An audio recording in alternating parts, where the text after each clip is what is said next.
আসসালামু আলাইকুম রহমতুল্লাহি বরকাত। প্রিয় শিক্ষার্থী, আপনারা কেমন আছেন? কাজের ফাঁকে গণিত শেখা, আমার হেডিংটা দেখলেই বোঝা যাচ্ছে কাজের ফাঁকে গণিত শেখা। তো বাসায় বসে আছি, দেখি একটু যারা আমার ছাত্রী তাদেরকে একটু গণিত শেখাবো কাজের ফাঁকে, সে উদ্দেশ্যেই লাইভে আসা।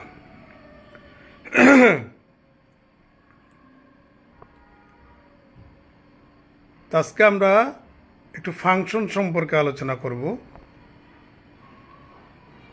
ফাংশন ছাড়া তো ম্যাথমেটিক্সের কোনো কিছুই করা সম্ভব না। ফাংশন হচ্ছে ম্যাথমেটিক্সের একটা অবিচ্ছেদ্য অংশ। তো প্রিয় শিক্ষার্থী, আপনারা অনেকেই ফাংশন সম্পর্কে ভালো জানেন, আমার সাথে অনেক হয়তো ভালো জানেন। আপনারা 9-10-এ অন্বয় পড়ছিলেন। অন্বয় ইংরেজিতে বলা হয় রিলেশন। মনে রাখবেন, সব রিলেশন ফাংশন নয়, কিন্তু সব ফাংশন রিলেশন। এখন প্রশ্ন হচ্ছে, ফাংশন আমরা কিভাবে চিনব? এটা একটা প্রশ্ন।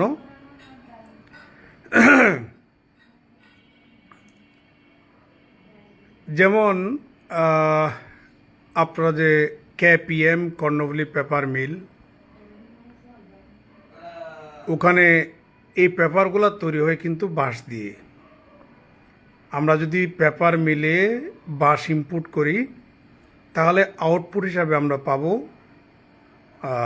কাগজ।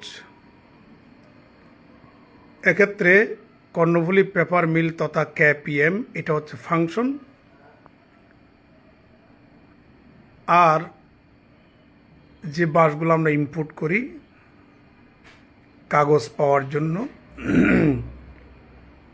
সেগুলি হচ্ছে ডোমেইন। আর কাগজ যে আউটপুট হিসাবে বের হয়, এগুলি হচ্ছে রেঞ্জ। প্রিয় শিক্ষার্থী, তাহলে এবার আমরা ম্যাথমেটিক্যালি বলি। ফাংশন হচ্ছে একটা গাণিতিক রুল বা ফর্মুলা, যেখানে আমরা একটা ভেরিয়েবলের মান ইনপুট করলে অন্য আরেকটা ভেরিয়েবলের মান আউটপুট হিসাবে পাওয়া যায়। সেই ম্যাথমেটিক্যাল রুলটাকে বলা হয় ফাংশন। প্রিয় শিক্ষার্থী,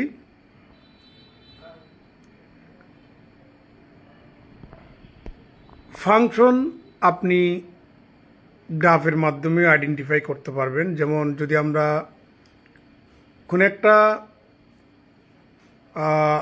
ম্যাথমেটিক্যাল রুলের গ্রাফ যদি আমরা ড্র করি,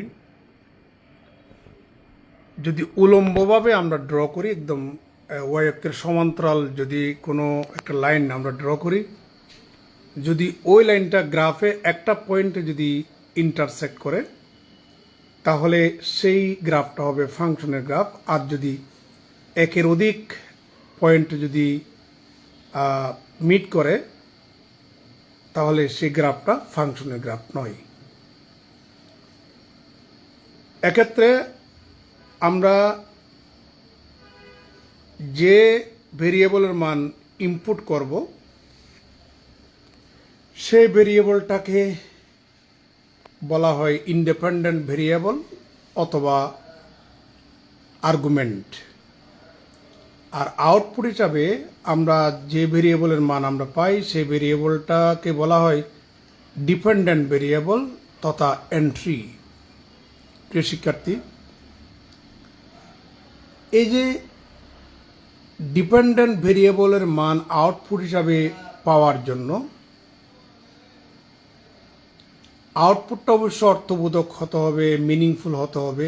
সেই মিনিংফুল ভ্যালু পাওয়ার জন্য যে ইন্ডিপেন্ডেন্ট ভেরিয়েবলের মান ইনপুট করা হয়, সেই ভেরিয়েবলের মানগুলাকে নিয়ে গঠিত সেটকে বলা হয় ফাংশনটার ডোমেইন। আর মিনিংফুল আউটপুট যে ভ্যালু, এই ভ্যালুগুলাকে নিয়ে গঠিত যে সেট, ওইটাকে বলা হয় ফাংশনটার রেঞ্জ বা ইমেজ সেট। ইনপুটিং ভ্যালুর করসপন্ডিং আউটপুট ভ্যালু, ওইটাকে ইমেজ পয়েন্ট বলা হয়। আর ইমেজ পয়েন্টের করসপন্ডিং যে ডোমেইনের উপাদানগুলা, এগুলাকে বলা হয় প্রি ইমেজ। উল্লেখ্য,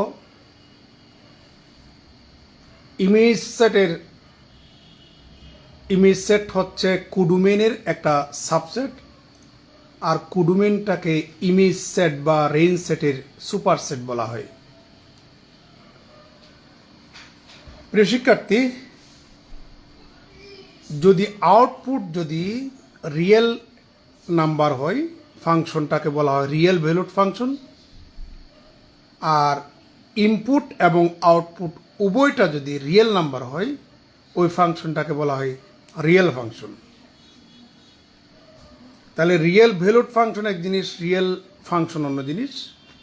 তাহলে রিয়েল ভ্যালুড ফাংশন যদি হতে হয়, আউটপুট হতে হবে, অর্থাৎ রেঞ্জ সেট বা ইমেজ সেট হতে হবে সেট অফ রিয়েল নাম্বার। আর রিয়েল ফাংশন হতে গেলে ডোমেইন এবং ইমেজ সেট উভয়টা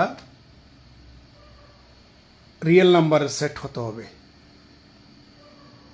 একইভাবে যদি আউটপুট যদি ভেক্টর হয়, ফাংশনটাকে বলবো ভেক্টর ভ্যালুড ফাংশন। আউটপুট যদি কমপ্লেক্স হয়, তাকে কমপ্লেক্স ভ্যালুড ফাংশন বলবো। আউটপুট যদি একটা হয়, তাকে সিঙ্গল ভ্যালুড ফাংশন বলবো। আউটপুট যদি একের অধিক হয়, তাকে মেনি ভ্যালুড ফাংশন বলা হয়। তবে ইনপুট একটা একটা হবে। তো ফাংশন কিন্তু অনেক প্রকার, যেমন into function, one function, many one function, onto function, bijective function, inverse function, constant function, increasing function, decreasing function, Boolean function, matrix function. তারপরে আছে চলক যদি একটা হয়, সিঙ্গল ভেরিয়েবল বিশিষ্ট ফাংশন, মানে ফাংশন অফ সিঙ্গল ভেরিয়েবল। যদি একাধিক আর্গুমেন্ট হয়, ফাংশনকে বলবো function of more than one variables বা ফাংশন অফ সেভারাল ভেরিয়েবলস। তাহলে তারপর আছে inverse function, step function, stair function, piece wise function, তারপরে তোমার অয়েলার্স ফাই ফাংশন, তারপরে আছে সাইনাম ফাংশন। কত যে ফাংশন আছে। তারপরে এদিকে আছে algebraic function, polynomial function, transcendental function. তারপরে তোমার আছে লগারিদমিক ফাংশন, ইনভার্স ফাংশন। তারপরে আছে তোমার exponential function, trigonometric function, sine function, cosine function, cot function, tan function মানে ট্যানজেন্ট ফাংশন। কত ফাংশন যে আছে। তো একটু কাজের ফাঁকে একটু আপনাদেরকে গণিত শিখালাম। এ হচ্ছে মোটামুটি একটা ধারণা দিলাম। তো এখন আমি দুইটা ফাংশনের কিন্তু তফাৎ দেখাইছি আপনাদেরকে। একটা হচ্ছে রিয়েল ফাংশন, আর একটা হচ্ছে রিয়েল ভ্যালুড ফাংশন। আমি আর একটু রিপিট করি। যদি কোনো ফাংশনের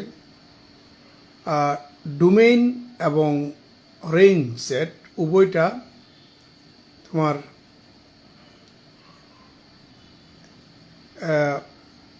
সেট অফ রিয়েল নাম্বার হয়, তার মানে ইনপুট এবং আউটপুট উভয়টা যদি রিয়েল নাম্বার হয়, ফাংশনটাকে বলবো রিয়েল ফাংশন। আর ইনপুট আপনি যেটাই করেন না কেন, কিন্তু আউটপুট যদি রিয়েল হয়, তাকে বলবো রিয়েল ভ্যালুড ফাংশন। তাহলে real valued function is the subset of real function. তফাৎ আছে। এবার আমার এই ক্ষুদ্র একটা লেকচার শুনে আপনারা একটা আমার প্রশ্নের উত্তর দিবেন। সেটা কি? সেটা হচ্ছে কমপ্লেক্স ভ্যালুড ফাংশন এবং কমপ্লেক্স ফাংশনের তফাৎটুকু কমেন্টে জানাবেন। আমি রিয়েল ভ্যালুড ফাংশন এবং রিয়েল ফাংশনের তফাৎ আপনাদেরকে জানালাম। এখন আপনারা কমপ্লেক্স ভ্যালুড ফাংশন এবং কমপ্লেক্স ফাংশনের তফাৎটুকু কমেন্টে জানাবেন। এই প্রত্যাশায় আজকের মতো কাজের ফাঁকে গণিত শেখা লেকচারটি সমাপ্তি ঘোষণা করলাম। শুভরাত্রি, সবাই ভালো থাকবেন। আসসালামু আলাইকুম রহমতুল্লাহি ওয়া বারাকাতুহু।